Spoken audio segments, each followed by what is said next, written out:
Hello everybody, how are you all? I hope you all are doing amazing और आप सभी लोग अपने घरों पे सेफ है, सुरक्षित है। मेरा नाम है Jyoti Yugi Bhardwaj and welcome back to my YouTube channel.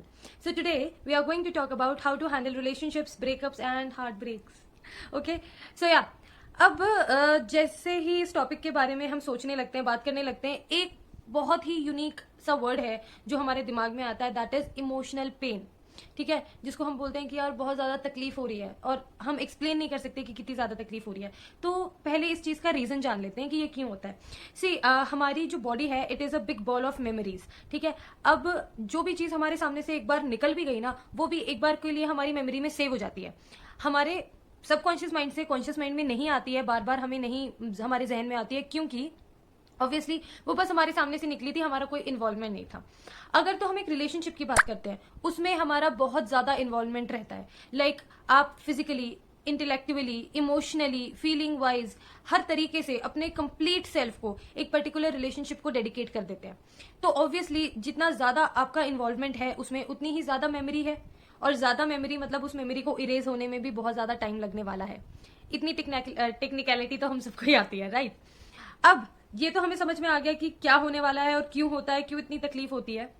बस बात यह है कि इस तकलीफ से अपने आप को बाहर कैसे निकालना है, कैसे उन सारी चीजों को इरेज करना है। तो सबसे पहली चीज, हमें हमारी बॉडी के बारे में, हमारे माइंड के बारे में, हमारी मशीनरी के बारे में, हमारे सिस्टम के बारे में समझना बहुत ज्यादा जरूरी है। अगर आपको कोई मशीनरी दे दी जाए जिसको आपको ऑपरेट करना ना आता हो, तो चाहे वो कितनी भी इन्वेंशंस के बाद बनी हो, कितने भी वंडर्स करने के लिए रिस्पॉन्सिबल हो, कुछ नहीं होने वाला, क्योंकि हमें उसे चलाना नहीं आता। जैसे कि अगर एग्जाम्पल लेते हैं गॉगल्स का। ओके, अब आप लोग कहोगे गॉगल्स इसका फेवरेट एग्जाम्पल है, हर वीडियो में गॉगल्स का नाम ले लेती है, बट एनीवेज, तो goggles is a very beautiful invention, क्योंकि बाहर जाओ, बाइक राइड पे, स्कूटी राइड करो, धूप अगर है, दिन में हम जा रहे हैं, तो हमारी आंखों को वो धूप से बचाती है और प्रॉपरली हम अपने विजन को सेट करके आराम से निकल लेते हैं, राइट? वही चश्मा आप अगर रात में लगाओगे, that is a disaster. Invention बहुत बेहतरीन है, बहुत हेल्पफुल है, लेकिन अगर मुझे पता नहीं है कि किस समय पे किस चीज को कैसे यूज करना है, तो उसका कोई मतलब नहीं है। सिमिलरली आपका इंटेलेक्ट, आपकी बॉडी, आपका माइंड, आपकी फीलिंग्स, आपके इमोशंस है। Our body is basically a very complex and sophisticated machinery. You need to handle this with care. Very very very important.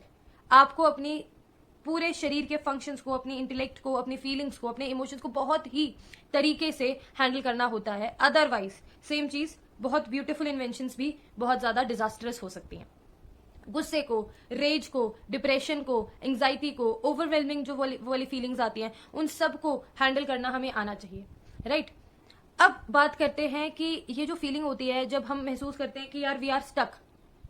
सबसे बड़ी गलती हम यही करते हैं कि एक रिलेशनशिप अगर हमारा ब्रेक हो गया है, उस टाइम पे हम अपने आप को बहुत ज्यादा स्टक महसूस करते हैं कि यार हम आगे नहीं बढ़ पाते, राइट? हम वही पुरानी पिछली बातों को सोचते रहते हैं और अपना दिमाग खराब करते रहते हैं, which is so wrong. First thing you need to do is to accept कि ये चीज हो चुकी है। जब तक आप एक्सेप्ट नहीं करेंगे, तब तक आप आगे नहीं बढ़ पाएंगे, right? Acceptance is very important. जब हम ये सोचने लग जाते हैं यार उसने ऐसा क्यों किया, ऐसा क्यों हुआ, मैं ऐसा करूंगा तो ठीक हो जाएगा, मैं वैसा करूं, no, you don't have to think all these things. Don't keep yourself stuck into that.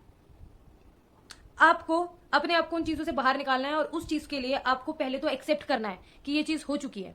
Late go the things which are not in your hands. जो चीज आपके हाथों में नहीं है, उन चीजों को लेट गो कर दीजिए। जो हो चुका है हो चुका है, you can not undo it. Exam दे के आए, मार्क्स आ गए, चेकिंग हो गई, मार्कशीट आपके हाथ में है, कैन यू रीडू दैट? आपको लगेगा कि अरे यार मैंने मेहनत तो 100 मार्क्स के लिए की थी, पर आए तो मेरी 80 मार्क्स ही। पर अब आप उसका कुछ कर सकते हैं? नो। अपनी गलतियों से सीखिए, अगला जो एग्जाम आएगा उसमें हम थोड़ी और मेहनत करेंगे और अपनी गलतियों को इंप्रोवाइज करने की कोशिश करेंगे। इससे ज्यादा हम कुछ नहीं कर सकते। सेम केस होता है रिलेशनशिप के साथ। Don't keep your self stuck into all those memories, into all those feelings. अपने आप को उन चीजों से बाहर निकालने के लिए यू हैव टू एक्सेप्ट कि वो जा चुका है, और जो चीज जा चुकी है वो अब आपके हाथ में नहीं है। You can not undo it, right? पहली चीज हो गई। दूसरी चीज, you need to talk to your self. अपने आप से बात कीजिए कि क्या चीज है वो जो मुझे बहुत ज्यादा तकलीफ दे रही है। What is that one thing that you need? आप क्या चाहते हैं, क्या मिस कर रहे हैं? बाहर जाना मिस कर रहे हैं, गो आउट। आइसक्रीम खाना मिस कर रहे हैं, आइसक्रीम खाइए। मूवी जाना मिस कर रहे हैं, मूवी जाइए। ठीक है, अब जो एक वो वॉइड स्पेस है, उसको भरने के लिए क्या क्या आप कर सकते हैं, वो चीज आपको सोचनी है खुद से। ठीक है, अपने आप को एक सही दिशा दिखाइए, राइट डायरेक्शन दिखाइए, और उस राइट डायरेक्शन पे, राइट पाथ पे चलिए। And it is okay. कई लोग मुझे ये बोलते हैं कि यार उसी जगह पे जाने से, मूवीज देखने से, आइसक्रीम खाने से, वही सारी चीजें करने से ना उसकी और ज्यादा याद आती है। क्या करें? कुछ मत कीजिए, let your self go in to that feeling, उस नेगेटिव फीलिंग को महसूस कीजिए एंड इट इज ओके। जब तक आप उस चीज को एक्सेप्ट नहीं करेंगे, उस नेगेटिविटी को महसूस नहीं करेंगे और उस सैडनेस को महसूस नहीं करेंगे, तब तक आप उस चीज से बाहर नहीं आ पाएंगे। इग्नोर करना, उस चीज से अपने आप को डिस्ट्रैक्ट करने के लिए कुछ और करते रहना, व्हाट डू यू थिंक वो चीजें फिर से दिमाग में नहीं आएंगी? कभी ना कभी तो आएंगी। रात को सोने जाएंगे जब कुछ नहीं होगा करने के लिए, तब तो आएंगी। तो it is okay to sit down and let your self get in to that particular feeling of sadness and negativity. It is okay, क्योंकि वही एक चीज है जो आपको इस चीज को एक्सेप्ट करने में हेल्प करेगी, राइट? तो एक्सेप्ट कीजिए, लेट गो कीजिए। You know that you can not do anything about it. Think what you need, think what you require, use your emotions to know that what you require. किस चीज में आपको खुशी मिलती है, वो दूसरी कौन सी चीजें हैं, because it was just a part of your life. ये आपकी जिंदगी नहीं थी। आपकी जिंदगी में आपका करियर है, आपके पेरेंट्स है, आपकी फैमिली है, आपके फ्रेंड्स हैं, और भी बहुत सारी चीजें, आपके पैशन है, बिजनेस है, जॉब है, बहुत सारी चीजें हैं। वो आपकी जिंदगी का सिर्फ एक हिस्सा था। तो उस एक हिस्से के चले जाने की वजह से आप जिंदगी के हर हिस्से को एडवर्सली इफेक्ट नहीं कर सकते हैं, जिंदगी के हर एक हिस्से को इग्नोर नहीं कर सकते हैं, राइट? तो प्लीज इस चीज का ध्यान रखिए। अब अपने आप से बात कर ली, नेगेटिव फीलिंग को भी एब्जॉर्ब कर लिया, सब कुछ कर लिया। दूसरी चीज, फाइंड दैट वन पर्सन जिसके ऊपर आप बहुत ज्यादा ट्रस्ट करते हैं, जिससे आप बात कर सकते हैं without having that feeling of being judged. ऐसा कोई इंसान जिसके ऊपर आपको पूरा भरोसा है कि वो आपको जज नहीं करेगा, आपको गालियां नहीं देगा, आपको सुनाएगा नहीं और आपकी बातों को समझेगा, उससे बात कीजिए। लेकिन बात क्या करनी है ये भी बहुत जरूरी है। उसको ये नहीं बताना कि यार उसने मेरे साथ ऐसे किया, वो गंदा है, वो ये है, वो ये, उसने, he is a cheat, she is a cheat, she betrayed me, he betrayed me and all that stuff. ये सब नहीं बात करनी है आपको। आपको बात करनी है कि how you are feeling actually. दूसरे इंसान के बारे में नेगेटिव बोलने से आप क्या कर रहे हैं, अपने आसपास बहुत ज्यादा नेगेटिविटी, बहुत ज्यादा वो रेज, बहुत ज्यादा एंगर, बहुत ज्यादा ग्रीफ का माहौल बना रहे हैं। और जितनी चीजों को, नेगेटिव चीजों को आप रिपीट करते जाएंगे, उतना ही ज्यादा स्ट्रांग वो नेगेटिव ऑरा होता जाएगा।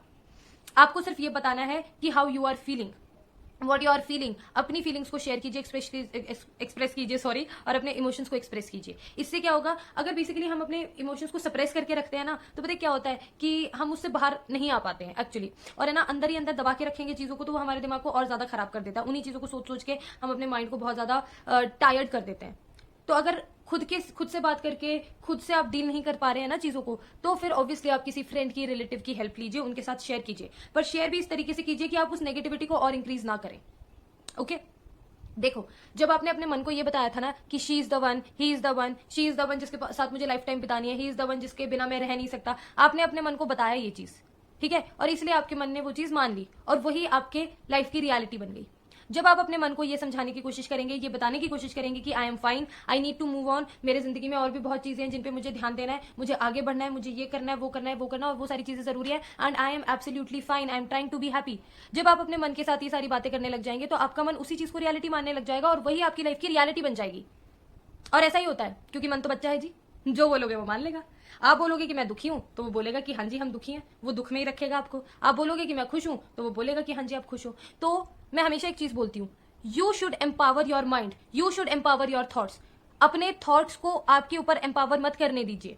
You are the master, don't make your mind to master your life. और ये चीज बहुत ज्यादा जरूरी है, बहुत ज्यादा ध्यान रखने वाली है। And last but not the least, it is okay अगर किसी ने हमें रिजेक्ट कर दिया है। देखिए, दो चीजें हो सकती हैं, या तो आपने किसी से ब्रेकअप किया है, या फिर वो म्यूचुअल हुआ है, या फिर सामने वाले पर्सन ने आपको रिजेक्ट कर दिया। रिजेक्शन नेवर मीन्स कि आपके अंदर कोई कमी है। कुछ लोग होते हैं ऐसे जो अपने अंदर कमियां ढूंढने लग जाते हैं, यार मेरी गलती थी, मुझ में क्या कमी है, मैंने ऐसा क्या कर दिया जो वो मुझे छोड़ के चला गया, हाय इतना प्यार किया फिर भी मुझे छोड़ के चला गया। इट इज टोटली फाइन कि वो आपको छोड़ के चला गया, इट्स फाइन। अपने ऊपर क्वेश्चन मार्क्स मत लगाइए, कोई और रीजंस हो सकते हैं यार, यू आर गुड। अपने आप से प्यार कीजिए, अपने आप को लेट डाउन मत कीजिए कभी भी, किसी की भी वजह से। This is so very wrong. अपनी खूबसूरती से प्यार कीजिए, इंटरनल खूबसूरती, आउटर भी ऑफ कोर्स, ठीक है। अपने अच्छी चीजों से प्यार कीजिए, अपने आप को रोज इनहैंस कीजिए एक बेटर पर्सन बनाने के लिए, पर अपने ऊपर डाउट मत कीजिए। This is the very important point, love your self. Now how to love your self, what is the importance of loving your self, इस बारे में हम जरूर बात करेंगे क्योंकि एक बहुत वास्ट टॉपिक है. I will come up with a new video about all these things. अगले वीडियो में हम इस चीज के बारे में बात करने वाले हैं. So yeah, that was all about today's video. I hope you liked it, you enjoyed it and it helped you. आपको अगर कुछ बात करनी है मेरे से, कुछ शेयर करना है तो please comment it down below and please consider subscribing to my channel, like my video, share and I'll see you there. Bye till then, take care and I love you all. Bye.